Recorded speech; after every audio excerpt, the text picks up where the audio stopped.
סתם, אני מדבר ככה, מקשקש, אף אחד לא שומע אותי, לא משנה.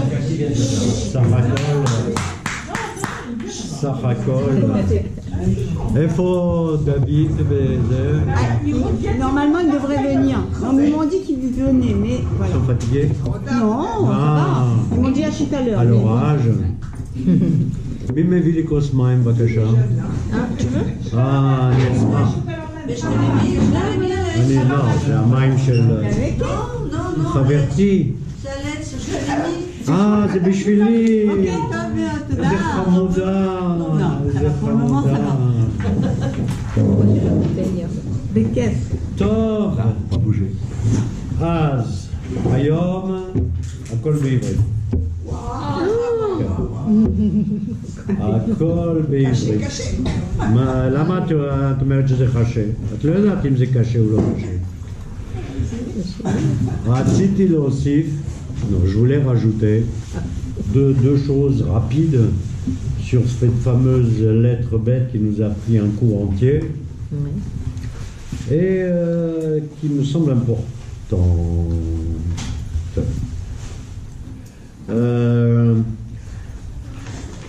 D'abord, la symbolique du bête.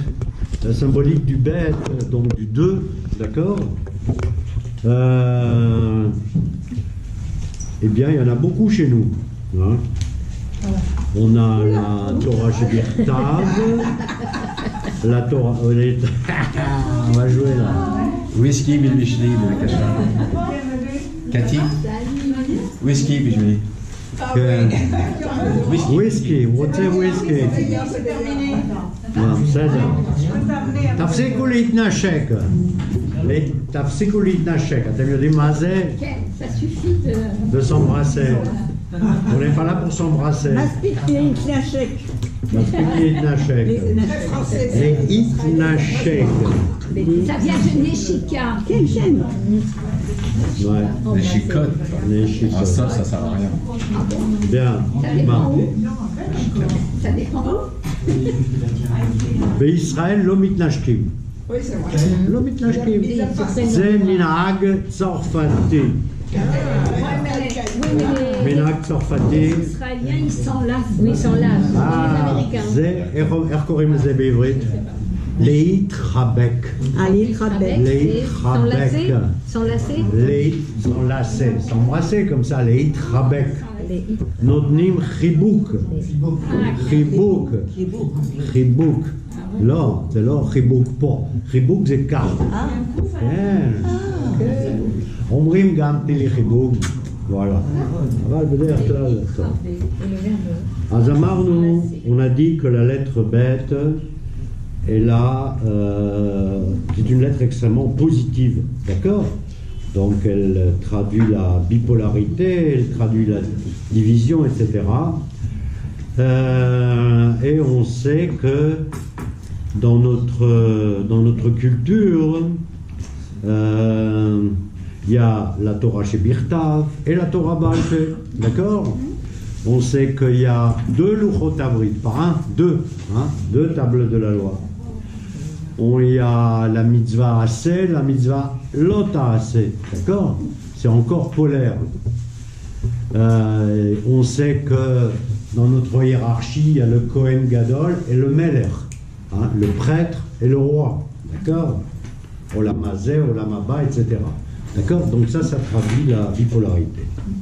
Maintenant, on a dit 2-3 mots la dernière fois sur l'incidence des lettres sur le nom de la personne. D'accord? Bien. Alors, on a vu la lettre B, c'est une lettre très positive, c'est la bracha, etc. Mais c'est une lettre donc qui traduit aussi la notion de division. Qui dit division peut dire machloket. Machloket.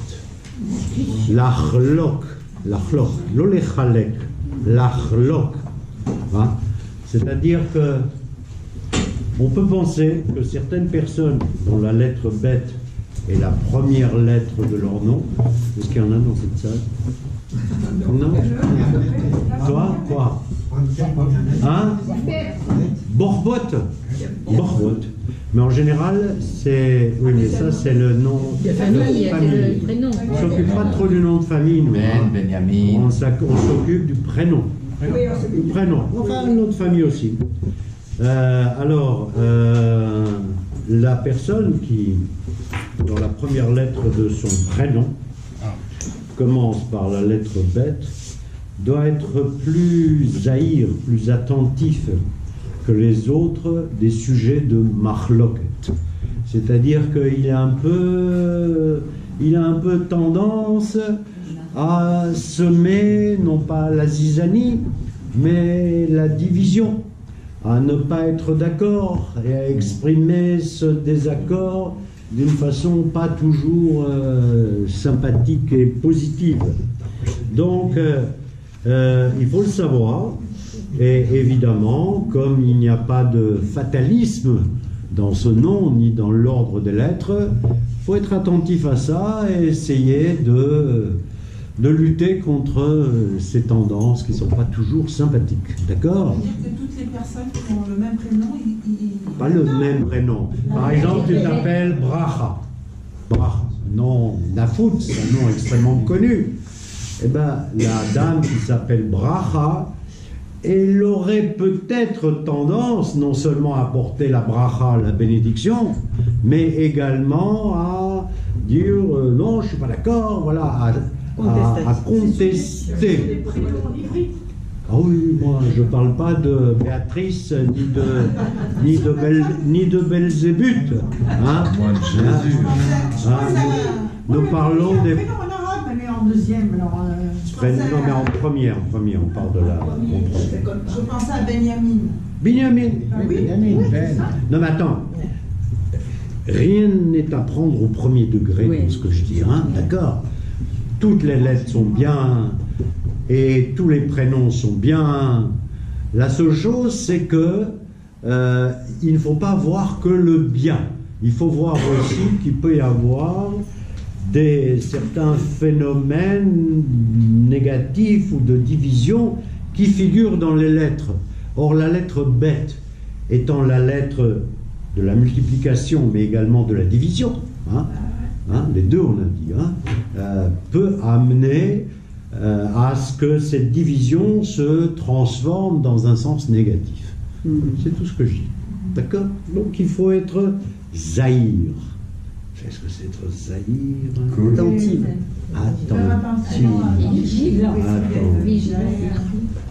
L'achlok, on a dit l'achlok. Lamed, chet, lamed, vav, kouf. L'achlok, ça veut dire ne pas être d'accord, contester. D'accord? Contester. Pourquoi on dit l'achlok? D'où vient, quelle est la racine de l'achlok?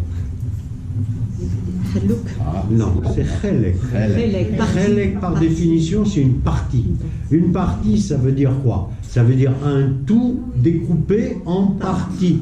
Donc déjà, la notion de découper, comment on dit diviser en deux? Quel est le verbe? Tu prends une chala et tu donnes une partie là, une partie là.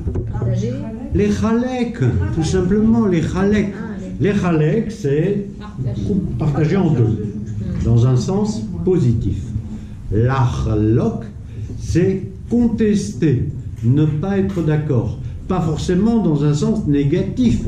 On peut contester dans un sens extrêmement positif. Tzada.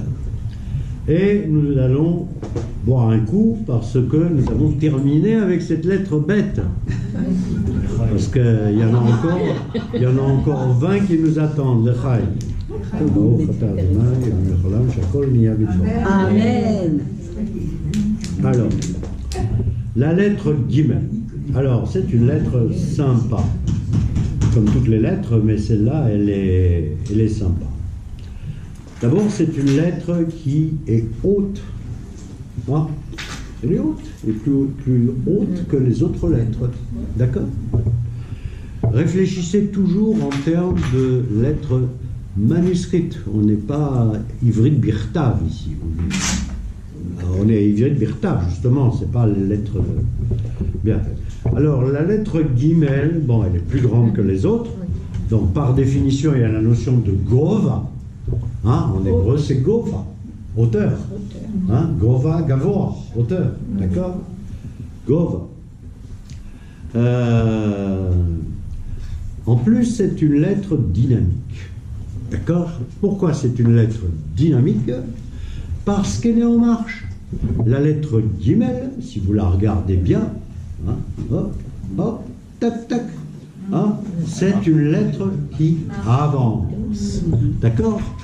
Elle avance de quel côté? Vers. Vers la gauche. De la gauche. Vers la gauche. C'est-à-dire vers le reste de l'alphabet. Toujours. D'accord? Puisqu'on a dit que l'alphabet hébraïque était un alphabet dynamique, chaque lettre avance vers la lettre suivante.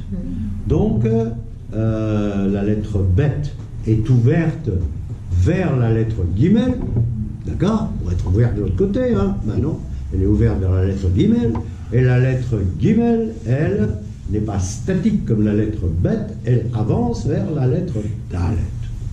Ça a l'air de rien, mais on verra que ça a de l'intérêt. La lettre Gimel, c'est aussi une lettre, donc si on la double, d'accord, on double la lettre Gimel. Ça nous donne quoi? On la double. En hébreu, nous parlons des hébreux ici. Gimel, gag, bidio, gag. D'accord? Donc la lettre Gimel, c'est le toit. D'accord? Le toit. Alors, les Chachamim nous parlent surtout de une propriété de la lettre Gimel, c'est Koach Netina. Koach Netina Mushlam. Comment on peut traduire ça? Koach Netina Mushlam, la puissance de don total. Mushlam, complète. Hein? C'est Mushlam, c'est-à-dire Mushlam. Complet, plein, entier. Hein? C'est pour ça qu'on dit Yerushalayim, c'est la ville parfaite. Hein? Dans Mushlam, il y a complet et parfait aussi.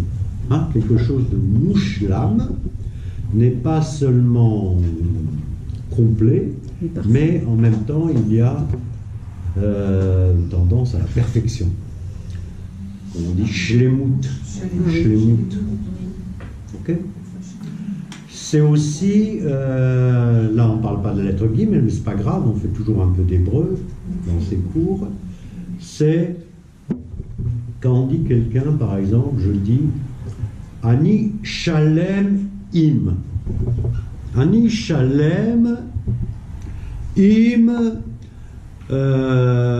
Achok Azeh. Chok, c'est une loi qui a été votée à la Knesset. Ani Shalem Im.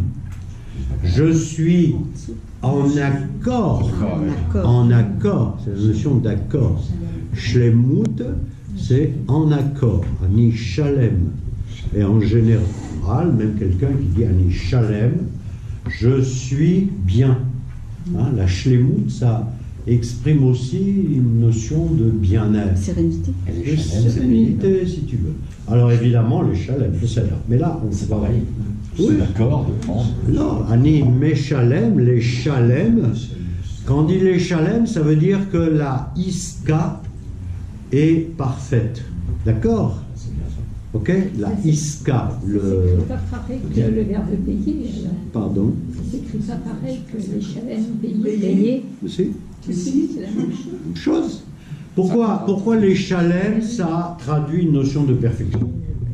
On est d'accord Non, les deux. on est d'accord Voilà. de payer. C'est un accord entre celui qui reçoit et celui qui donne quelque chose à bourg pour cette chose-là. Donc, il y a la notion de shlemut. D'accord? Donc, la transaction est bonne.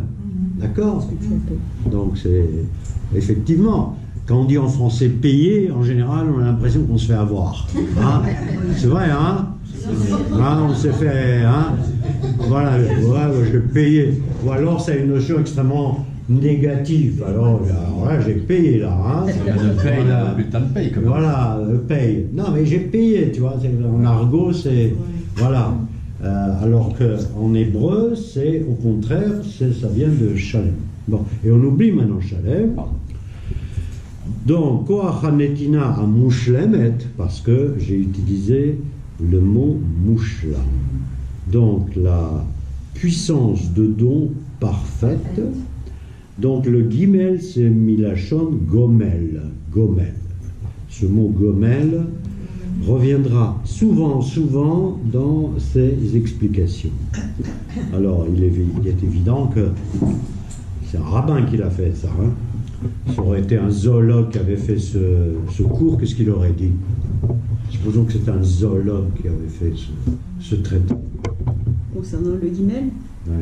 Qu'est-ce qu'il aurait dit? Camel.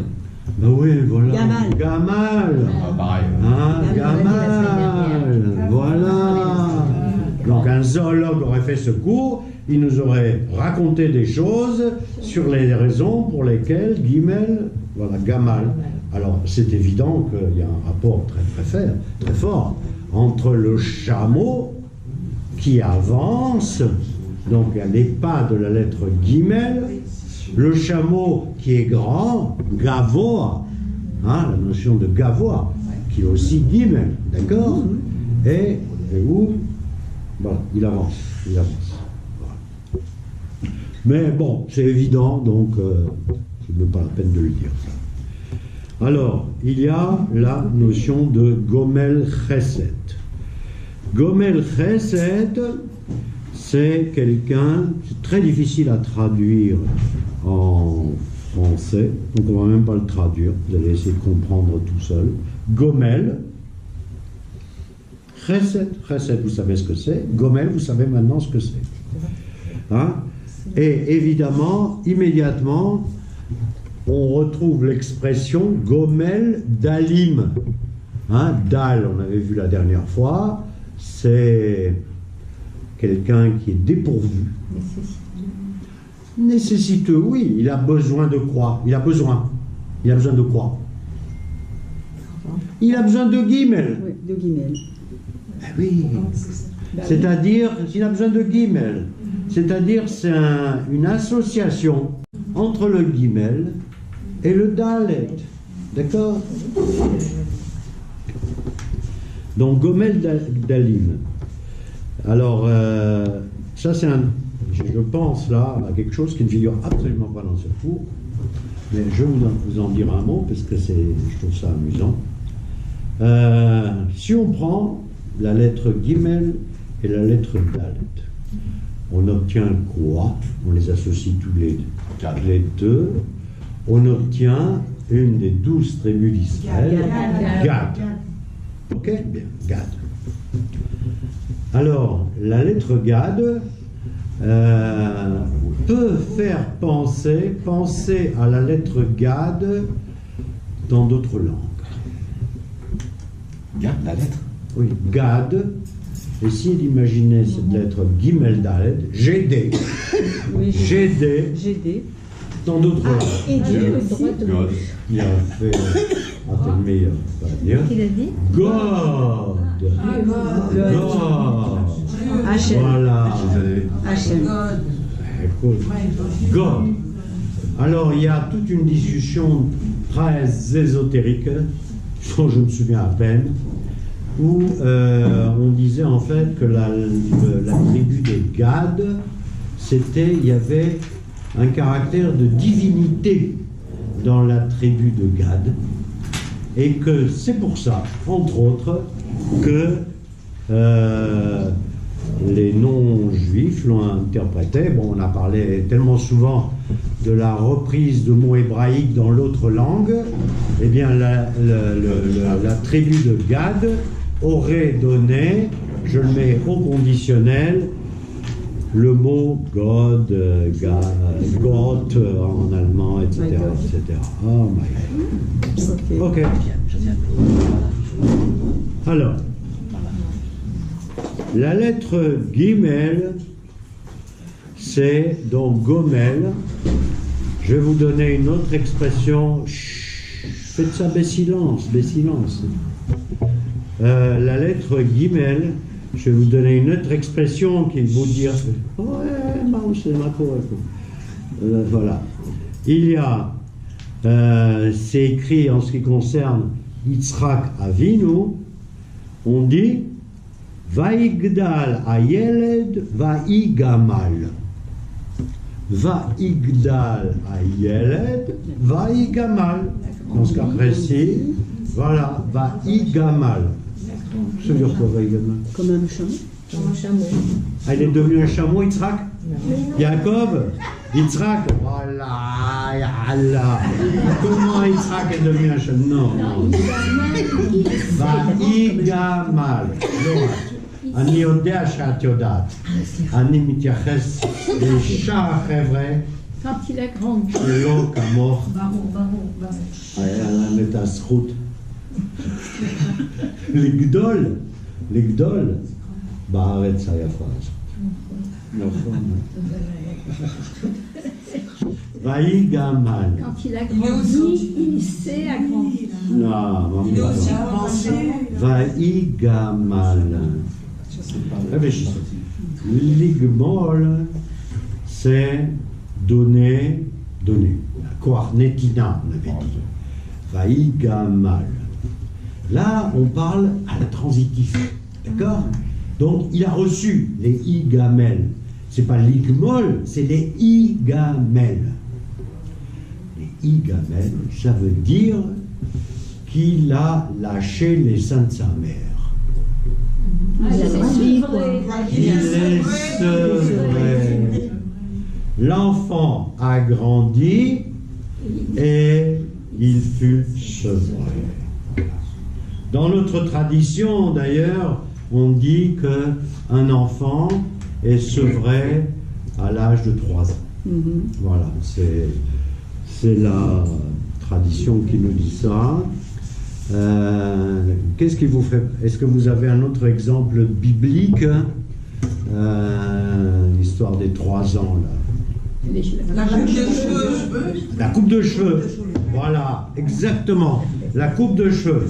À 3 ans, on coupe les cheveux. Garçon. Il y a le fil. On coupe pas les cheveux au fil. On les vend, on les coupe pas, on les vend. Ah oui, À 3 ans. on vend. Voilà, on vend. On fait de l'argent pour le ménage, pour la famille, pour les parents. Vaïgamal. Quand par exemple, Hannah, je crois, oui, est à voir le prophète Élie. Vous connaissez l'histoire, hein? Elle est voir le prophète Élie, etc. Et j'ai pas d'enfant. Le prophète Élie, tu auras des enfants. Elle a un enfant, etc. Comment il s'appelle? Shimon, mais c'est presque ça. Shimon Hatzadik. Et qu'est-ce qu'elle fait donc pendant elle l'allaite? Il faut bien l'allaiter, hein? Mais elle le destine à des hautes charges. Et c'est quoi les plus hautes charges? C'est le temple et de travailler avec le prophète Élie. Donc 3 ans, l'enfant, voilà, il a quitté le sein de sa mère. Il est sevré. Il peut manger des faillots, des corbanotes, tout manger. Ah. Et il commence à travailler avec Élie, c'est-à-dire le destine au temple. D'accord? Donc, Ve'igamal, c'est il a été sevré. Voilà. Yanak adlo. Alors, on va faire un peu d'hébreu là. Ou Yanak achelo nizkak yoter le yenika. Ayeled Yanak. Yanak, il a tété. Achelo nizkak yoter le yenika, jusqu'à ce qu'il n'ait plus eu besoin de tété. Yenika. Voilà. Ok. Alors, la lettre Gimel, nous dit Rav Zamir, c'est pas par manque de respect vis-à-vis de Rav Zamir Cohen que je dis de Rav Zamir, et non pas le Rav Cohen, mais il y a tellement de Rabbanim Cohen, et je connais qu'un seul Rav Zamir, donc je trouve ça super comme prénom, Zamir. Voilà. Voilà. Donc, la première fois que la lettre Gimel apparaît dans la Torah, je ne vous demanderai pas à quel moment c'est, mais je vous le dis tout de suite, c'est Vaya'as Elohim et Shnei Ameorot Agdolim. Dieu fit les deux grands luminaires. Remarquez quand même que grand luminaire et gadol, c'est toujours g. Gimel. G.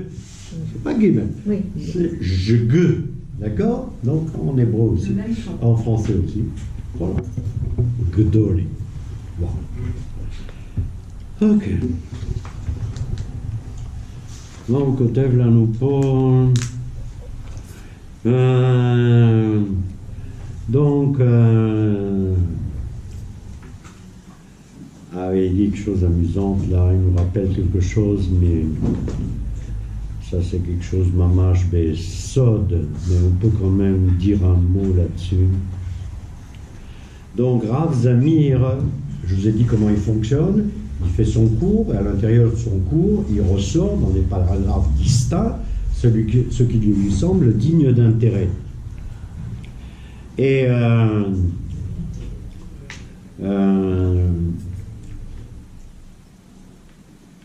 il nous dit quoi? Il nous cite le livre de Kabbalah de Rabbi Chaim Vital qui reprenait les paroles du Harizal, du Hari Akadosh, de Tzfat, d'accord? Le Hari n'a pas écrit, mais Rabbi Chaim Vital donc, a écrit tout ce qu'il a reçu de son maître. Et il nous dit une chose,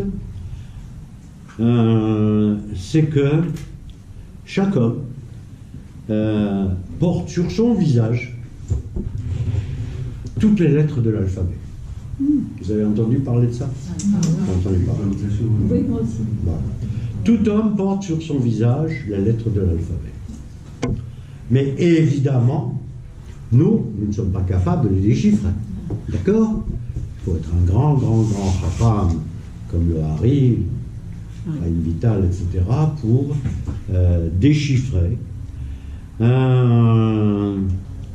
Et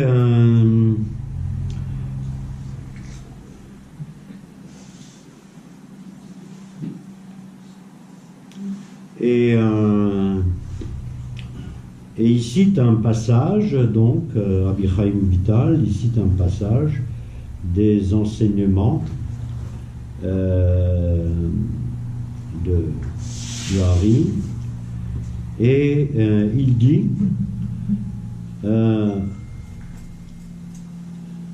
Pam achat ra'a bemitzri gimel otiyot beseder ze.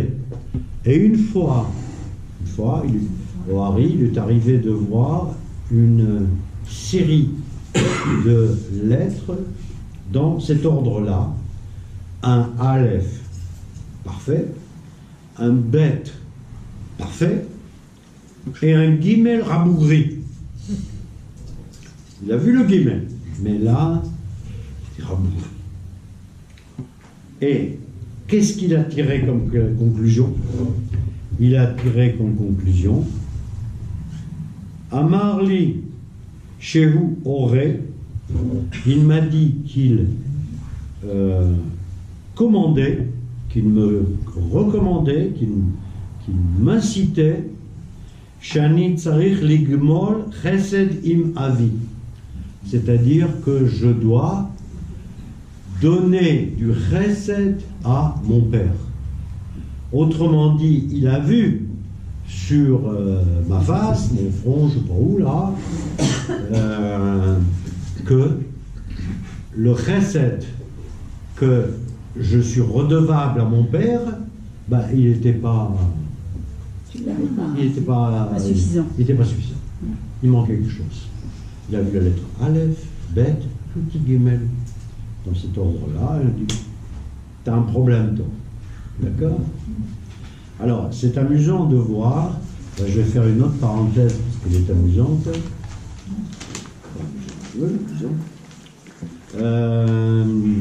Ici à Ashkelon, je vous avais dit que j'avais suivi il y a 2 ans un cours de Kabbalah, enfin un cours sur le Zohar, donné par Rav, non pas Rav, monsieur, très bien, il s'appelle Avraham, je ne sais pas quoi là, Avraham, monsieur d'un certain âge, mais très très fort en Kabbalah, etc.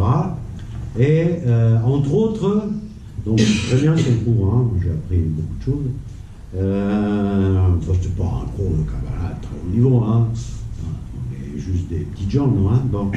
Mais ce qui est amusant, c'est qu'il nous distribuait tous le Sefer HaZohar. C'est pas lui qui nous l'a donné, hein. C'est le Sefer HaZohar en Chalakim Ktanim, comme ça, en petits fascicules. Peut-être certains les ont, ou l'ont, voilà. Et il a été édité par Rabbi Pinto, d'accord? Et Rabbi Pinto a dû éditer un maximum de Sifrei Zohar. Et tous ceux qui assistaient au cours, et qui ont payé pour le cours d'ailleurs, pas pour Abraham, hein, mais c'était pour le matnas sur lequel il donnait son cours. Hein. Je suis complètement désintéressé. Donc, j'ai chez moi le livre du Zohar, en petit fascicule, ce qui est très commode, traduit en hébreu. Quel kef. Moi, je ne comprends rien au Zohar, parce que là, c'est de l'araméen pur, donc c'est une difficulté. Alors j'ai dit une fois, c'est pas possible, ce Zohar écrit l'araméen. C'est très facile, il suffit de parler hébreu et arabe. Je suis désolé, moi déjà l'hébreu moyen, mais alors l'arabe, wallou, comme on dit, rien du tout. Donc, voilà. Et alors c'était bien, j'étais content, et on avait étudié avec lui justement ce passage sur les lettres, sur l'alphabet. Alors je me suis dit, super, je vais enfin tout comprendre en regardant dans mes petits fascicules. Déception, tout n'est pas traduit. Et les choses les plus sophistiquées comme ça, c'est pas traduit. Donc, je ne sais pas. Je ne sais pas ce que... voilà. Par contre, dans les Zohars normales, tout est expliqué. Ça ne veut pas dire pour autant que je serais capable de regarder le front de Josiane et... Pourquoi on a dit le visage? Le visage, oui. Je sais pas, j'ai l'impression que c'est plutôt le front. Mais je sais pas. C'est où, David? C'est sur le front? Voilà. Ben, tu vois, voilà, dans le front. Voilà, je regarde le front de Josiane, je vois un joli front, très bien, mais je ne suis pas capable de lire quoi que ce soit. Voilà. Là. Non, il n'y a pas le numéro de l'autre.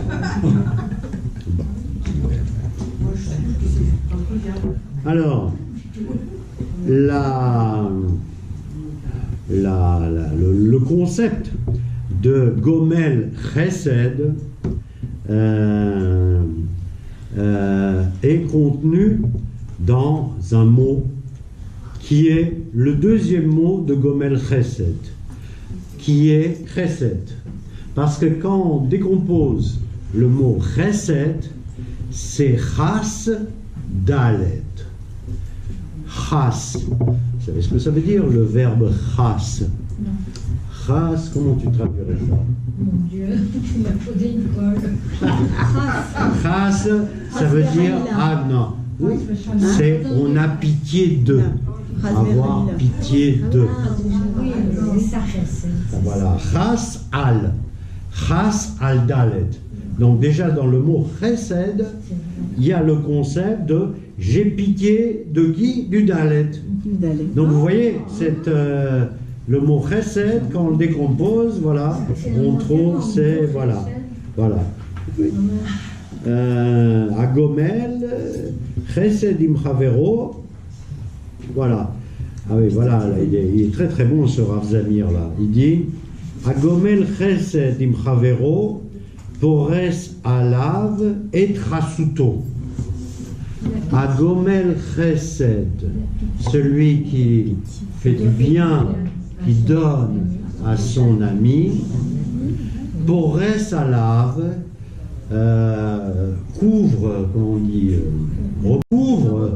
le recouvre avec sa chasuto, c'est sa protection. Chasut, c'est aussi la notion de protéger.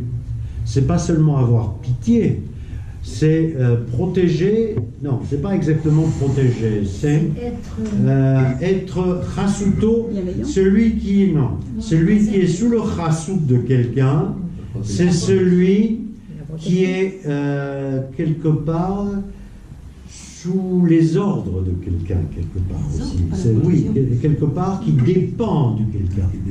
Qui dépend de quelqu'un. Subordonné. Chassout, voilà, il est un peu subordonné. Et c'est vrai que celui qui reçoit est un peu subordonné à celui qui donne. Et tributaire, voilà, la notion de tributaire. Et tributaire à celui qui donne, d'accord ? Bien. Et il le protège d'une certaine façon.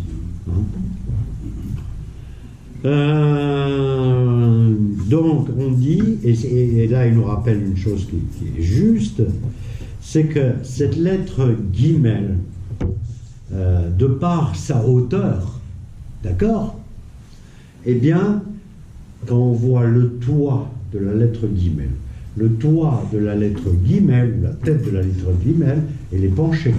Elle est penchée vers l'avant. C'est comme chez vous, Pores à la haute Daled, c'est-à-dire qu'on pourrait intégrer le Daled sous le couvercle de la lettre Gimel. Vous voyez ? Il n'y a qu'à continuer le trait du haut du Gimel pour recouvrir le Daled. Donc c'est là où on voit, chez vous, Pores alav, il le recouvre avec son chesed. D'accord ? Donc vous voyez que la forme physique même, c'est... Ouais. Hein, voilà, essayez de faire ça avec l'alphabet latin. Voilà. Alors, il est évident que dans ce cas-là, la lettre Gimel, elle est à la tête de tas de mots qui véhiculent la notion de hauteur. Essayez de réfléchir à quelques mots qui commencent par Gimel et Gadol. Gadol, voilà, grand. On aurait eu du mal à imaginer le mot Gadol commençant avec une autre lettre que la lettre Gimel. D'accord ? Gadol. Autrement, Gavoa, Yafé, Gavoa, grand, élevé. Gave. Pardon ? Agave. C'est le haut du cobaye. C'est le haut du... Agave, c'est... Oui, c'est quelque part le haut du corps. C'est la roche. Voilà. Et le roche, c'est autre chose. C'est trésor. Godel. Godel, Gdol, Gadol, voilà. Alors, évidemment, il y a Gamal, hein, qu'on a vu. Gimlai. Des fois, Quoi, Gimlai? Gimlai, aussi, c'est bien. Qu'est-ce qui est bien? Bah, d'être Gimlai. C'est quoi, Gimlai? D'avoir c'est quoi? atteint un âge de... Voilà. Alors attendez, ça c'est un problème que vous me posez. Attendez, c'est un problème que vous me posez parce que ça relève une question intéressante. C'est philosophique. Voilà, Gimlai. Gimlai en hébreu, c'est être, comme on dit en hébreu, être bepensia. Pas du tout. C'est toucher une pension. C'est à la retraite. A priori, la notion, regarde, la notion de retraite, ça n'a rien de positif. Hein. Voilà, quelqu'un qui ne travaille pas, C'est à la poubelle. Bon. Attends, il y a plein de pays Enfin, plein de pays comme la Chine, par exemple. En Inde. Quand tu bosses en Inde, tu bosses pas, tu sers à rien. Tu sers à rien. On attend que tu. Voilà, hein. Dégage. Que tu- voilà. Comment ça s'appelle? Alors maintenant, je n'ai pas fini. Attends. Garde ta question, tu vas me la poser dans un moment. Donc, quelqu'un, Simon, entre autres, toi, tu as dit Gimlaï. Gimlaï, en hébreu, si on réfléchit très fort, c'est quoi un Gimlaï? Un Gimlaï, d'abord, dans la notion de Gimlaï, qui est transformé en adjectif, en définitive. לא.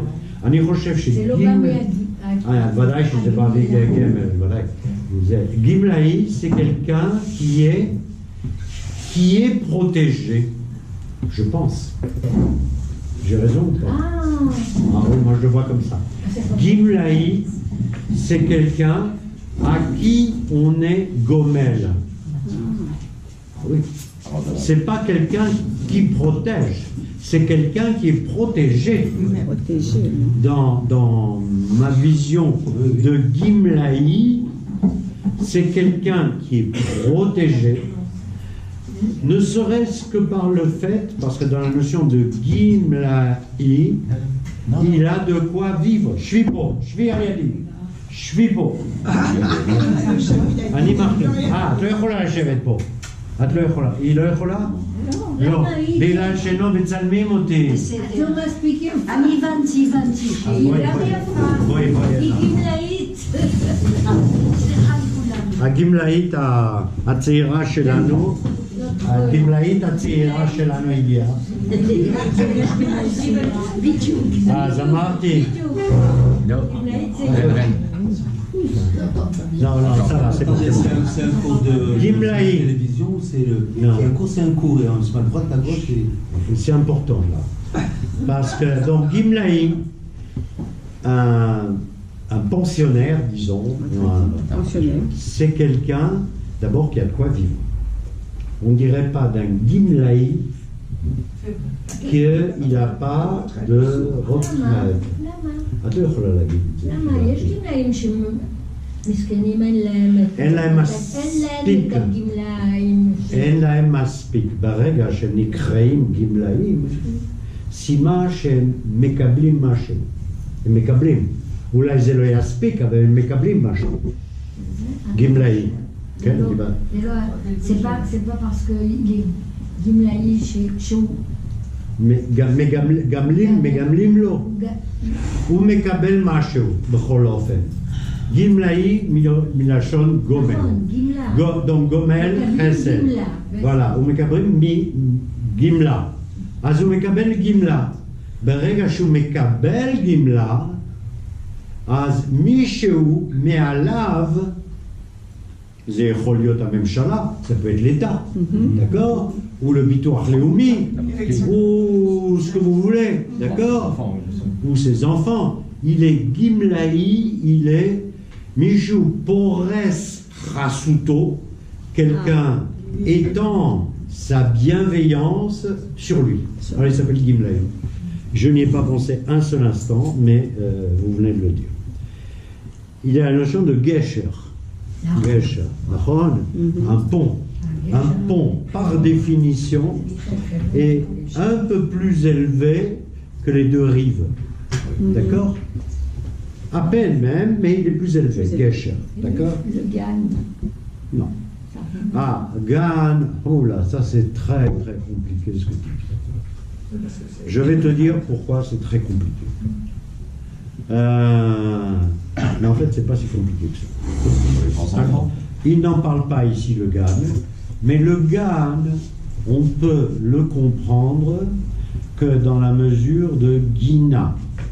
Gina, donc, c'est un jardin qui, ou par définition, pousse des choses. D'accord? Et là, je vais me servir d'un mot latin pour mieux comprendre l'hébreu. C'est la notion de gêne. Le gêne. Hein? Ça pousse. D'accord? Donc, j'avais lu ça quelque part. Donc, c'est pour ça, quand tu m'en parles, je me réfère à des choses que j'ai lues par ailleurs. Je sais où d'ailleurs. c'est la notion d'un jardin et par définition le Gan Eden. D'accord? Dans le jardin d'Éden, Hachem Nata, il a planté. D'accord? Un jardin par définition comporte de l'herbe, des fleurs, un arbre, ce que tu veux. D'accord? Donc c'est la notion, le Gan, d'après moi, je peux me tromper, mais je crois pas, ça renvoie sur la notion de Godel, l'Igdol, d'accord? Voilà. Il y a un truc aussi qui est très intéressant. Quand j'ai lu ça, je me suis posé un problème, je me suis posé une question. C'est la notion de Geled. Geled. C'est la... Non, c'est la protection qu'on a sur la peau quand on se blesse. Geled ou Galad? Geled, c'est la partie haute de l'épiderme, d'accord? Le derme, voilà, qui protège la blessure.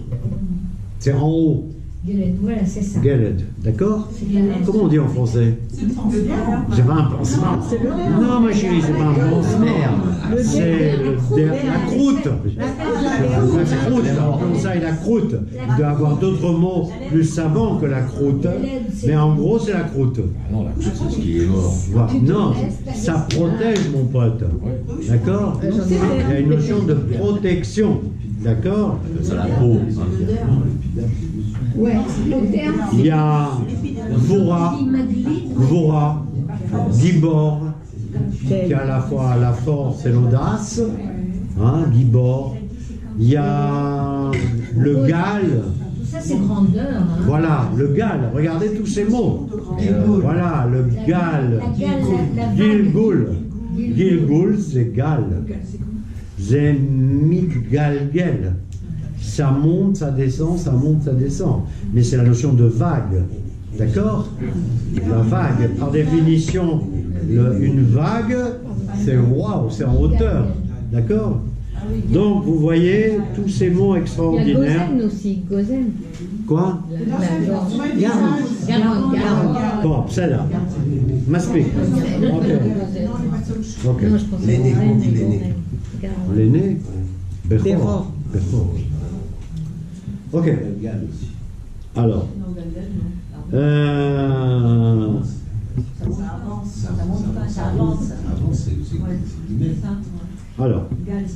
Alors, jusqu'à maintenant, on a vu que le rapport entre Ben Adam et Chavero, c'est-à-dire entre l'homme et son ami, son prochain, de Gomel Chesed. Mais il est évident que le véritable donneur, dans notre, chez nous, c'est Hachem. D'accord? Donc, là, il y a, là, il rapporte Rav Zamir,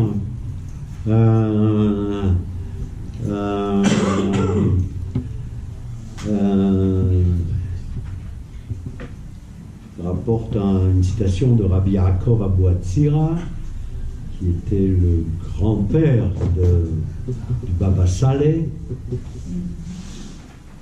C'est ce qui est écrit dans le Passouk Hachem Geout Lavesh. Bon, ça c'est trop compliqué ça, mais disons que le gomel initial, le gomel en général, quand je dis l'homme chané, ça veut dire que je comprends pas bien. Hein. Voilà. Je donnais mon truc là. Voilà, mais moi, bon. Voilà. Voilà. Alors maintenant, passons à autre chose qui est très important. Aleph égale 1, Bet égale 2, Gimel égale 3. Wow, wow, wow. Le chiffre 3 est un chiffre terrible. Pourquoi c'est un chiffre terrible? Parce que ce chiffre 3 permet de Livnot Gesher, de construire un pont Ben livnot gesher ben shnei dvarim menugadim. Construire un pont entre deux choses contraires. D'accord? Et oui, c'est quand arrive, jusqu'à maintenant on était tranquille, on avait la lettre 1, on avait la lettre 2, on pouvait se dire on peut se contenter de ça. Hein. D'ailleurs, je veux dire, la moitié de la Terre, elle fonctionne avec le 0 et le 1. Donc c'est pas la peine à la limite d'avoir besoin d'avoir besoin du 3, quoi. Ça sert à rien, hein, n'est-ce pas? On essaye. On a essayé. De ne plus avoir besoin du 3. Hein. Non, de mettre le 3. Ah, de mettre le 3. Et ça marche pas. Compliqué. C'est compliqué. Alors vous voyez, ça sert à rien le 3. Hein. Bon, Ça réduit. ça réduit. Alors ici, à la fois, ça réduit, mais ça augmente. Pourquoi ça augmente? Parce que il y a Echad, Vemulo, ou Negdo. J'aime bien utiliser le mot Neged, parce qu'il y a encore Gimel dans Neged. Neged, il y a son alter ego. D'accord? L'autre, il y a l'autre. Hein? Comme disait Lévinas, ce petit autre. D'accord? L'un et l'autre. Tant qu'il y a l'un et l'autre, ça va quoi. Hein? Il y en a un qui construit sa synagogue, l'autre qui construit son autre synagogue. D'accord? Arrive le troisième. Et il leur dit, et les copains, non, regarde, toi tu penses comme ça, toi tu penses comme ça, Et moi, je pense et par définition, tu penses pas comme lui, et ben moi, ani olech les gacher ben shneichem, moi je vais faire un pont entre vous deux. Guichour, la notion de guichour, c'est-à-dire la notion de relier, les gachers. Hein, n'oubliez pas que le mot gesher a donné naissance à plein de mots et plein de verbes. Hein, les gachers, guichour, etc. En général, le gars qui dit aniolech les gachers, donc celui qui dit bon, moi je vais faire le lien entre vous deux, en général, c'est exactement l'inverse. Hein. Ah oui. Il Voilà. divise. Alors, comme les gachers, maosé, utiliser un autre verbe qu'on a étudié jusqu'à maintenant, ou l'eau mégacher ou mechalek. Ou mechalek, il divise. Donc le fameux mégacher, qui est non, c'est celui qui relie les gachers, c'est je relie une rive à une autre rive. C'est comme un médiateur. C'est un Médiateur, voilà, c'est le médiateur. Mais en général, un médiateur, excusez mon expression, en général, il fout la rassera. Hein, voilà. Donc, Pas ceux de la République. voilà. Médiateur de la République, d'accord? Mais il n'empêche que la notion de guichour de gesher, chez nous, c'est quelque chose d'important, d'accord? C'est le guichour, c'est le chibour aussi. Les chaber, reliés, chibour, les chaber, d'accord? Et il y a, Shlomo Melech nous dit, et il nous dit, une phrase importante, Ve'achut ameshulash lo bimera yenatek. Qu'est-ce que ça veut dire ça? Achut ameshulash. C'est quoi un achut? Oui, mais dans ce cas précis, oui, c'est ça. Un fil. Alors, non. Un fil, c'est composé comment? C'est un lien. C'est pas un machin qui pend. Hein, parce que si c'était un truc qui pendait, il serait fragile. D'accord? En général, quand on veut faire une corde, qu'est-ce qu'on fait? On enroule. D'accord? Donc on enroule 2 fils. En général, quand on enroule 2 fils et qu'on a une corde composée de 2 fils, c'est plus solide qu'une corde à un fil, mais c'est quand même un peu fragile. Alors vient nous dire Shlomo HaMelech, Achut ameshulash lo bimera inatek. La corde, le fil composé de 3 fils, meshulash, shalosh comme gimel, lo bimera inatek, il ne se déchirera pas, il ne se cassera pas facilement. Comme les tzitzit. Si tu veux, ma chérie, il est là. Les tzitzit, l'objectif. D'abord, il n'y a pas de notion de 3 dans le tzitzit. Une tresse. Hein? Mais il y a la notion de tresse. D'accord. Mais l'important là, c'est la notion de je renforce quelque chose de fragile. Or, qu'est-ce qui est fragile? Le 1 et le 2, qui sont chacun sur une autre rive. Je mets un gesher, ve megacher benehem, je prends une corde et j'enroule 3 fois. D'accord? Tu peux. Et attends, après tu voulais dire autre chose. Vas-y. C'est comme une ampoule. Ah, il faut... Attends. Mais c'est sur l'autre. Vas-y, attends, et la priorité. C'est pour les sourcils, comment? Gabotte. Parce que c'est comme les barreaux du visage. Ah, tu parlais de la lecture. Oui. Non mais écoute. La lecture sur le front, je vous l'ai dit simplement pour vous dire que ça existait. Full stop. Mais maintenant, ne cherchez pas l'alphabet. Guimel comme gabotte. Comment c'est ça? Ah, gabotte. Ah, très bien. Gabotte, les sourcils. Pourquoi? Parce que les sourcils, les points, ils sont en dehors. Ils sont au-dessus. On peut dire aussi gabenet. Gibenet. Mais c'est une gibenet. Gibenet, c'est une bosse. Non, c'est une bosse aussi. Un bossu, c'est une bosse, c'est gibenet. Giben, d'accord? Au-dessus du gag. Hein? Comment? Au-dessus du gave. Ouais. Il y a une bosse. Du gave, il y a une gibenet. Voilà. Wow. Donc, voilà. Donc, c'est la même. Au-dessus. Ouais, attends, on n'y arrivera pas. Hein? T'as raison. Voul. Oui, voul. D'accord, mais c'est bien. Donc, voul, c'est une séparation. Voilà. Oui. Alors je disais, ça fait penser à l'ampoule. À quoi? À l'ampoule. Une ampoule, c'est un pôle négatif, un pôle positif, Ouais. et c'est relié par une résistance. Nahon.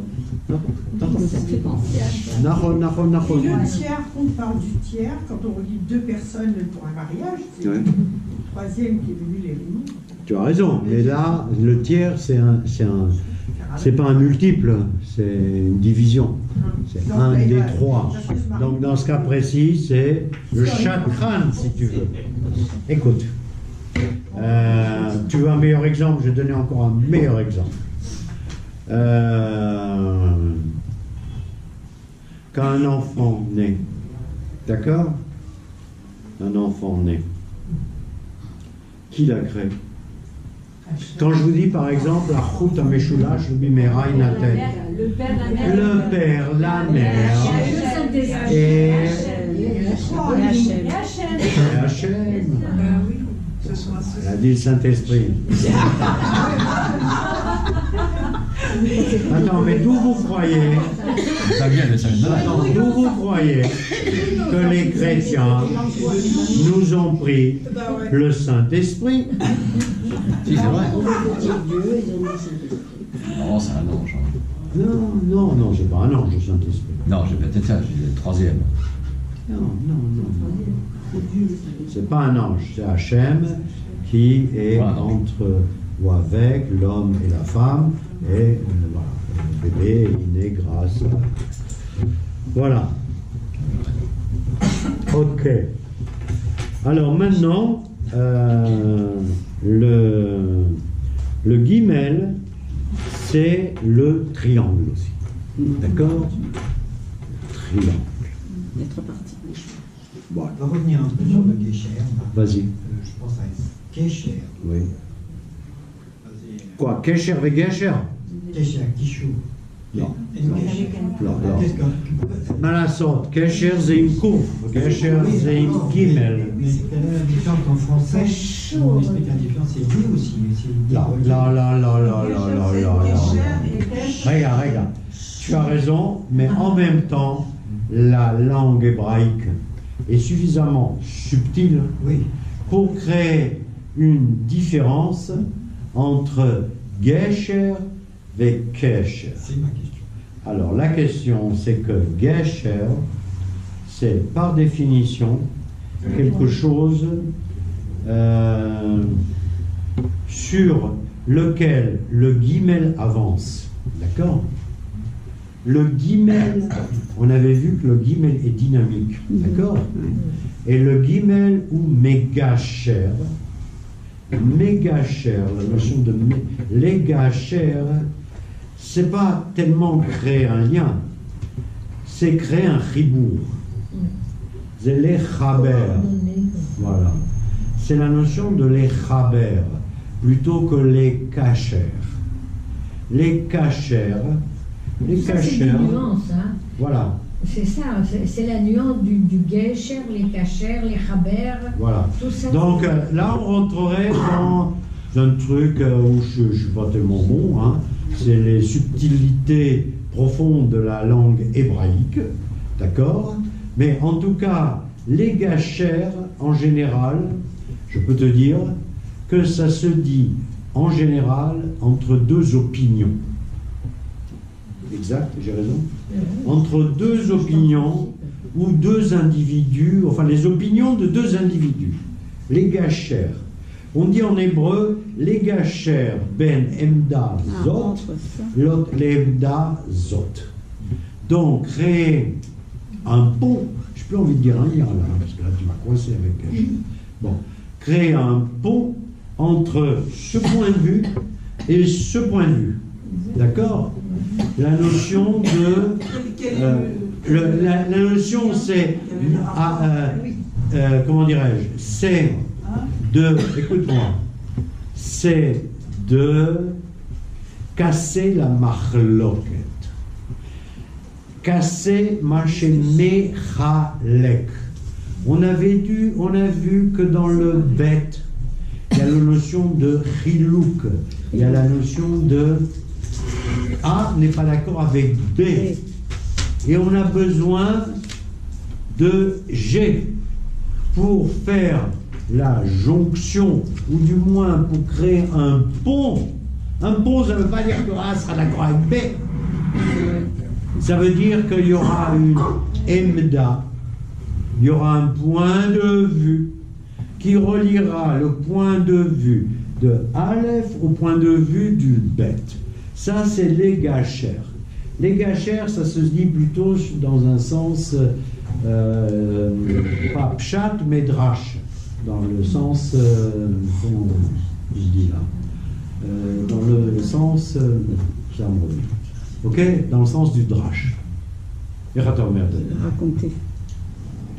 Drash, c'est bon. Ça ne me vient pas, ça va me revenir. Bezrat Hashem. Bezrat Hashem. Arshad. Les kachères, kesher, par définition, c'est un nœud, mon pote. C'est un nœud. Kécher. Kesher, oui. C'est quelque chose qui est indissociable l'un et devient indissociable du deux. Oui. Hein? Donc c'est pas la même chose. C'est pas la même chose. Ils ont lu comme ça, on n'arrive pas. Pourquoi je dis ça? Écoutez-moi, je viens vous donner l'exemple il y a 2 secondes dans les paroles du roi Salomon. Akesh erameshulash lo bimera yenatek. Akesh ou achut ameshulash. Chut, c'est la tresse ou le kesher. C'est pareil. Si je te fais un nœud avec 2 fils, bon, ça tient pas des masses. Hein. Si tu veux renforcer le nœud, tu fais un 3e nœud. Et là, tu arrives à la notion de kesh. D'accord? Qui, in fine, n'a rien à voir avec kesh. Bien solide. Voilà, bien solide. C'est la notion de solidité. Donc, on revient à Guimel et on dit, pour nous, le Guimel, le 3, on avait dit que le 2, c'était quelque chose d'important, mais le 3 est aussi quelque chose d'important dans le judaïsme, disons. Hein? Donnez-moi des exemples où le mot 3 figure, voilà.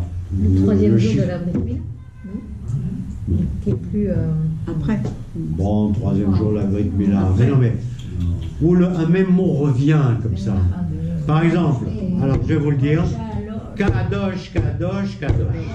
Hachem Sfaot, Dans la Mida. voilà, Kadosh, Kadosh, Kadosh. Abraham, Ok. Yitzhak et Yaakov. Avraham, Yitzhak et Yaakov. Od Meshulash Echad.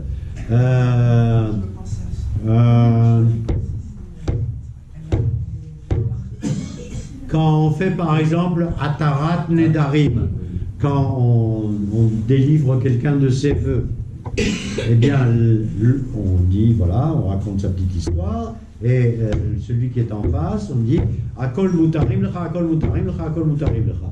3 fois on le dit. Donc ça signifie qu'on a besoin, pour certaines choses, de le dire 3 fois. Quand tu répudies ta femme, quand tu veux divorcer, tu Ça dis m'est pas jamais trois- arrivé, ça. Non, mais- Ah, tu dis 3 fois aussi? Divorce, je crois qu'il faut le dire aussi. Je crois que c'est les trois. Ah, mais c'est possible. Mais moi je vous ai dit là, la fin, j'y connais rien. Quand on a deux avis, quand on a deux avis différents, il faut Hein? Attends, j'entends pas. Pas tout ça à la fois. Quand on a deux avis différents, on dit qu'il faut toujours un troisième pour départager. Oui, c'est la notion de guichour. C'est la notion de guichour. Mais, voilà. On dit par exemple, là je le prends ici, là, ne croyez pas que j'invente, on dit mitzvah asiya la règle. La mitzvah pour marcher jusqu'au Beth Amikdash. Shalosh pamim b'shana, 3 fois. Pas une fois, 3 fois. Voilà, shlosha regalim. Shlosha regalim, voilà. Alors, c'est important, voilà. C'est important et ça revient souvent en Israël. Et en fait, pourquoi ça revient souvent en Israël? Par exemple, Israël, Lévi, Cohen. Ça forme le peuple d'Israël. Israël, Lévi, Cohen. Bon, de nos jours, c'est peut-être un peu moins important, mais ça l'est quand même. D'accord? Erev, Boker, Tzoraim, le matin, l'après-midi, le soir. Il y a 3 prières. D'accord? On dit 3 fois la Hamida, etc., etc. Alors, la question est pourquoi? On peut se poser la question. Pourquoi ça revient toujours? Les choses super importantes reviennent 3 fois. Pour les quand on lance des enchères et que la personne, par exemple à la synagogue, pour la montée à la Torah, tu dis tant, et puis 1, 2, 3, c'est bon. Exact. Exact. 3 fois. Ding, ding, ding, on tape 3 fois sur le marteau. Voilà. Pour la prière. Et 3 pas avant, 3 pas Oui, arrière. 3 pas en avant et 3 pas en arrière. 3 pas en avant, 3 pas en arrière. Exactement. Quel est le commun? La question de fond est, écoutez-moi, la question de fond est pourquoi? Pourquoi? C'est-à-dire, qu'est-ce qui, tous ces exemples-là, ça donne quoi? Ah, pourquoi je dis Kadosh, Kadosh, Kadosh? Le certificat. Lama. Lama. C'est à ça qu'il faut réfléchir. Non, parce que si on le dit qu'une fois ou 2 fois, ça peut se séparer. Le 3 peut- va unir les deux. Pour renforcer. C'est pas mal, tu te rapproches. Voilà, c'est-à-dire que lui il part sur l'idée de Achut Ameshulash Lobimera Inatek. Voilà. D'accord. 3, Alors, voilà. Donc, t'as raté ta vocation, toi. Hein? Pourquoi? Ah, t'aurais dû être rabbin. Hein? Je te plains. Non, ça va. Voilà. Non, mais c'était logique, c'est ça que je veux dire. Pardon. Alors, qu'est-ce qu'il nous dit Rav Zamir? Rav Zamir, il nous dit un truc très très bien. Il nous dit Ikaron Zé, oui, le trépied. Oui. Ah, tu le mets sur 2 pieds, il se casse la gueule. D'accord, bien. Ikaron Zé. Et pourtant, les chaises en שקט, אני מדבר. עיקרון זה החוסן והחוזק שבמשולש. Alors, le principe du 3, c'est effectivement l'assise et la force du triangle. C'est pour ça que je vous ai parlé de triangle. C'est pas tout seul l'histoire du triangle. Hein. D'accord? C'est Kadosh, Kadosh, Kadosh, et Lévi, Cohen, Israël, etc. C'est ce qui fait notre force à Israël. Toutes ces choses qu'on a évoquées, et bien d'autres encore, d'accord, font, ça c'est à Chosek, à la force d'Israël. D'accord? Et c'est la vérité. Essayez de voir, par exemple, dans d'autres peuples, où apparaît le concept de 3. Moi, j'en vois un qui me semble important. Oui, mais ça, attends. Quand tu parles sur le christianisme, excuse-moi, c'est souvent éthèque. Éthèque, ça veut dire copie, pas conforme d'ailleurs, du judaïsme. Donc, je ne m'en sers pas. C'est pas ça qui m'intéresse. Ce qui m'intéresse, par exemple, c'est plus la notion de la sagesse grecque. Par exemple, la démocratie. On dit, bon, les Grecs, ils ont quand même trouvé le pouvoir juridique, le pouvoir exécutif et le pouvoir exécutif. Administratif, non, policier. Okay. Donc, voilà. Donc, l'exécutif, le législatif et le quoi déjà? Et le troisième. Liberté, égalité, fraternité. Liberté, égalité, fraternité. Ça aussi, c'est sympa. Vous voyez ce que je veux dire? Donc ça, mais ça vient du truc démocratique. Donc ça, effectivement, on pourrait dire qu'on a piqué ça au grec. La notion de trinité de trois. Et en fait, non. Pourquoi non? Parce que quand on regarde dans le livre, dans nos livres, dans la Torah, on a le concept de Melech, on a le concept de Cohen, d'accord? Donc on a déjà deux, d'accord? Et non mais Lévi laisse l'autre côté. Non, Melech, Cohen, et vient Yétro et nous dit Shoftim veshotrim tassim bechol gvulecha.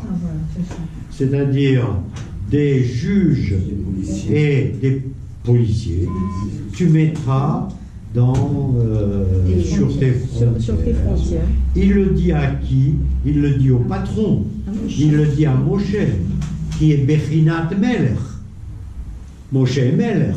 Il ne faut pas oublier ça. C'est la notion de Malchut chez Moshe. Et il lui dit, alors Moshe, il était aussi Shofet. D'accord?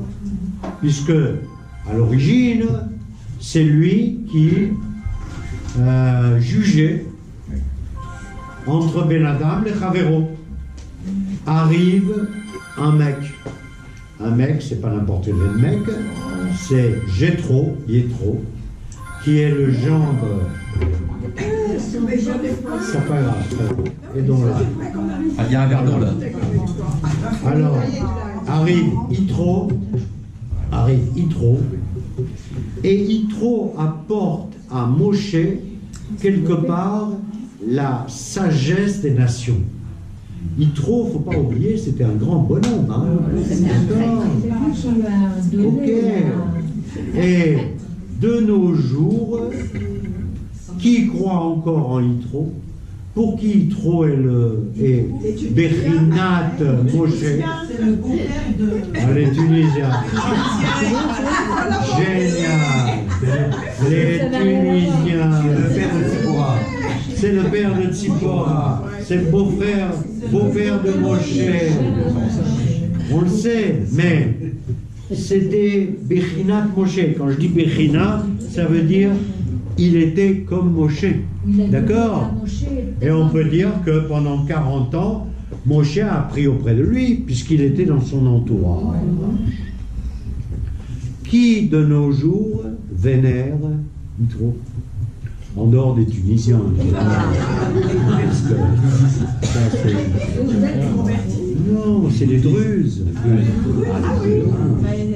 La paracha d'Yitro, faut qu'il relie les Les commandements. Lévis aussi, les Lévis aussi. Encore alors,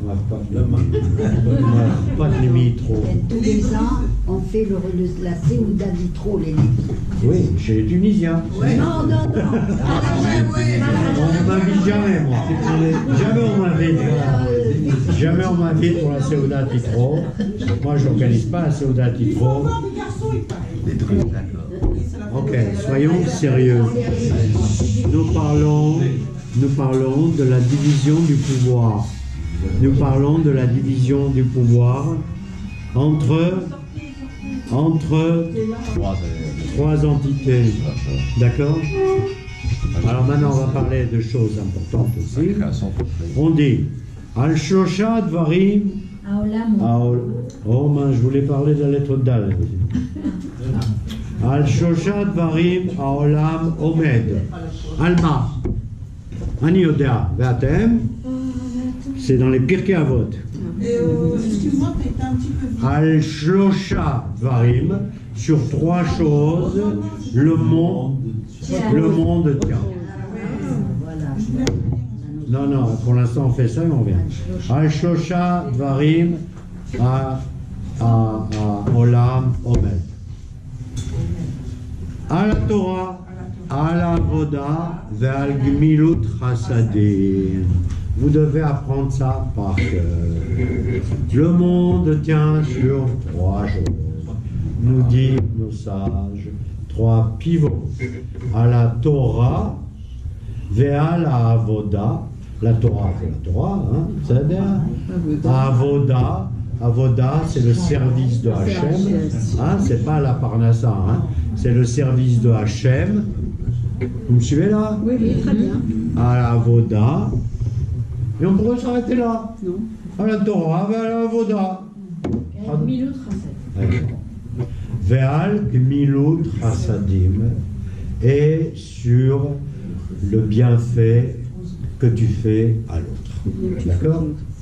Et ça, c'est pas discutable. Voilà. Alors, il y en a qui disent, à Avoda, il faut aller travailler, gagner sa croûte. Mais dans ce cas précis, c'est pas ça. Dans ce cas précis, c'est effectivement à la Torah, à la Avoda, vers le Gmilut Chassadim. Donc ça, c'est le à Gesher, ben Torah, Avoda, et Gmilut Chassadim. D'accord? Qu'est-ce que tu voulais dire? Alors, tu vas passer un petit peu vite sur Yitro et les Druzes. Je voulais savoir qu'est-ce qu'ils faisaient, qu'est-ce qu'ils font. Bah nous c'est Moshe, les Bah Druzes, attends, c'est- non, attends, d'abord, les Druzes, je vais pas vous faire un coup sur les Druzes.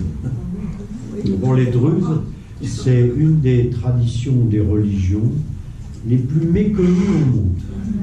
Ces mecs, ils causent pas. Ils te racontent rien. Ils viennent d'où? Comment ils viennent de nous? C'est des... Ils viennent d'ici, hein. Les Je viens de autochtones. dire, Yitro. Alors, ils viennent de Yitro, ils descendent de Yitro. Ils sont sur le mont Nébal et le mont... Ils sont sur deux monts, d'accord? Quand vous allez dans le Galil là-bas. Bien sûr, oui, avec Moshe. Le mont Eval et le mont, Hermon j'ai oublié le aussi. deuxième. On parle de Hermon et pas que l'autre qui a Ah non, personne ne me joue. Si, à côté de. À côté de Yaakov. Il y a deux montagnes. À côté de Yaakov. D'accord. Checkez. Vous me donnez la réponse, vous vous taisez. Voilà. Alors, moi j'en ai trouvé un, maintenant j'ai oublié l'autre. Le J'en ai vu Eval sur le mont Hermon. Bon, c'est là-bas où habitait Yitro, c'est là-bas qu'habitent les Druzes. Voilà, c'est le coin de Yitro, c'est là-bas que ça se passe. D'accord? C'est Voilà. voilà. C'est, voilà, on est allé les voir, le mont Eval et le mont Grizim. Le mont Grizim. Ok? Voilà.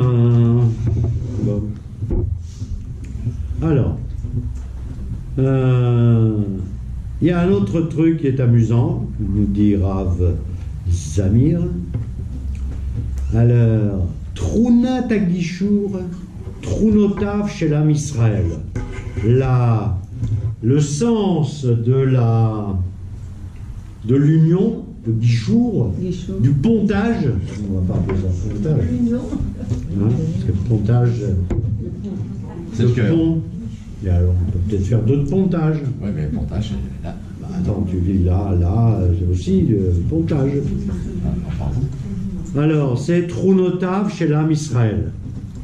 Trunotav chez l'âme Israël. C'est quoi les Trunotes? C'est les comment tu dis? Truna. Les caractéristiques du peuple d'Israël. Les caractéristiques du peuple d'Israël. Par quoi se distingue le peuple d'Israël? Alors là, je ne vous le demande pas la question. On dit ils sont Rachmanim, Baishanim, Vegomle Chassadim. Rachmanim, ils sont les Rachem, donc ils ont pitié, d'accord? Avoir pitié. C'est un peuple qui a un grand cœur. Voilà. Nous sommes un peuple qui a un grand cœur. C'est comme ça qu'on le dit, hein? Je ne sais pas si c'est vrai. Non, reste à savoir. Bon, on va le laisser. Voilà, Rachman. On fait des bêtises. Rachman, Baishan. Est-ce que c'est vrai ça? Baishan, timide. Timide. Timide. Nous sommes un peuple timide. Moi, j'étais timide. D'après De Gaulle, on n'est pas On est timide. pas timide. Il est mort. Dans quel sens timide? Bon, pas timide. Enfin, Attends, on va revenir à ça. Mais il faut reconnaître que dans le monde, Alors, les Juifs sont obligés d'être timides. On l'a obligé. voilà. on parle d'Israël. Alors, Rachmanim, Israël. Ils sont plus une timides. seconde. Rachmanim, Baishanim, Vegomle Chassadim. Ça, oui. Voilà.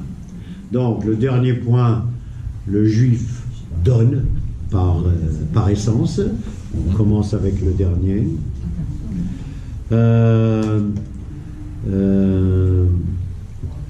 La Rachmanout,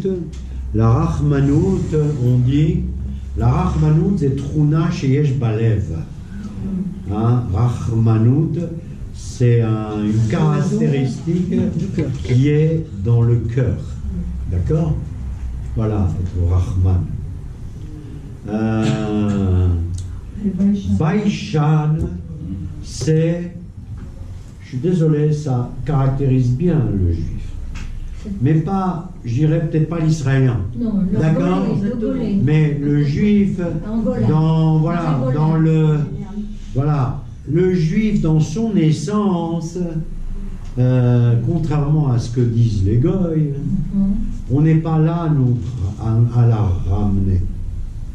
Hein, un juif est là, il est dans son échoppe, il travaille, il étudie la Torah, il, comment dirais-je, Discret, il est discret, effacé, il a passé je ne sais pas combien de milliers d'années sous le joug, le joug des goïms, d'accord, etc., etc. De temps en temps, il y a eu des hitpartsuyot, les hitparetz, c'est-à-dire des soulèvements, hein, soulèvement de Bar Korva. Il n'y en a pas eu tellement, il n'y en a pas eu beaucoup. C'est une des choses que, excusez-moi de le dire, mais il faut quand même le dire, c'est une des choses qu'il faut dire sur la façon dont le Yishuv Yehudi, dont le Yishuv ici en terre d'Israël, a regardé les pauvres juifs qu'on a amenés à l'abattoir. Il ne faut pas oublier ça. C'est qu'on n'a pas été parfait ici en Israël. Pourquoi? Parce qu'on pensait, je n'étais pas né, hein, mais on pensait, bah,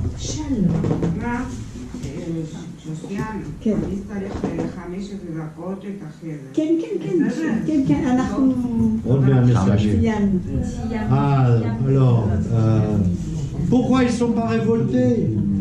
Pourquoi ils n'ont pas pris une arme et tiré sur le nazi, etc., etc. Donc, la notion... Alors, c'est vrai, c'est pas vrai, Ça, c'est, comment dirais-je, ça, comment dirais-je, Trouna chez l'Israël, Rachmanim, Baishanim, Vegomle Chassadim. Ça, c'est un truc de Haredi, ça. Ça, n'oublions pas, ça n'existe pas dans la Torah, ça. Ça, c'est un truc qui a été inventé par la suite, hein, mes enfants. Hein. C'est une façon que le goy de la galoute voit le goy de la galoute. D'accord? La première chose qu'on a faite en Israël, c'est qu'on a foutu ça à la poubelle. Hein? Rachmanim, Baishanim, Vegomle Chassadim. D'accord? Donc c'est une trouna idéale qui est une trouna religieuse quelque part. D'accord? Donc c'est toujours la grande question, le peuple d'Israël est-il un peuple religieux, etc. Je pense qu'il y a du vrai là-dedans, mais il ne faut pas se complaire là-dedans. D'accord? Je préfère beaucoup les exemples précédents, mais n'oublions pas quand même, c'est que c'est quand même un Rav Haredi qui a écrit ce livre, et c'est très très bien. Alors, le peuple d'Israël, c'est le peuple, l'homme à la nucrède. Ok, l'homme chané. Écoutez, on est là pour étudier, une vision large et diversifiée de la lettre Guimel, de ce que nous sommes, etc. etc. D'accord? Alors, et moi je voulais terminer avec cette petite, mais bon, on va peut-être pas terminer complètement.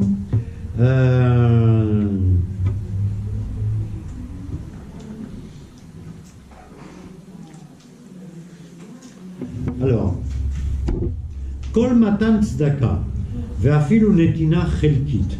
Il est évident que le Rav Cohen, Zamir Cohen, nous parle longuement dans son exposé, d'une chose, je ne vais pas vous parler, parce qu'il nous parle de la tzedaka. D'accord? Comment il faut donner la tzedaka, quelle est la meilleure façon de donner la tzedaka, etc. Comme je ne suis pas Rav, et que toute cette partie-là m'ennuie un petit peu, d'accord? Je saute. D'accord? Ça, si vous voulez l'étudier, il y a des Rav très très bien qui le font. D'accord? Alors, ce qui m'intéresse davantage, c'est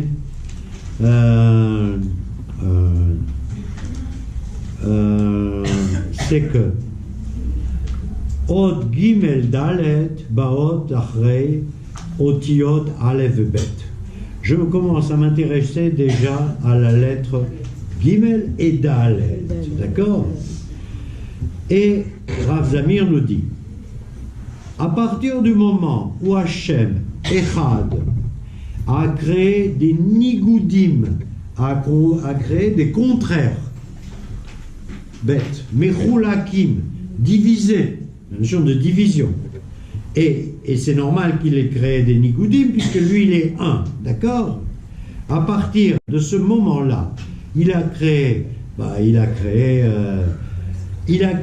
la nécessité qu'il y ait un tiers qui vienne là pour s'occuper de ce peuple ou de ces hommes-là lâchés dans la nature et qui seraient des dalim, qui seraient des pauvres et des nécessiteux et des chasrei bait et des paumés s'il n'y avait pas la notion de gomel, la notion de donner.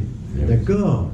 C'est-à-dire que la lettre Gimel, elle intervient comme une nécessité impérieuse après la lettre Bet et avant la lettre Dal. Et c'est ça qui me paraît le plus intéressant. Parce que, pourquoi Hachem il a créé le monde? Il a créé le monde pour faire du bien. Hein? Sinon il n'aurait pas créé. Hein? Franchement, si c'est juste pour s'amuser, je ne pense pas comment dirais-je, on dit Hachem, Atov et Amétiv. Le Dieu bon et qui fait du bien. Hein, c'est comme ça qu'on le qualifie. Qu'est-ce qu'il faut? Il faut partir? Oui, 4h30.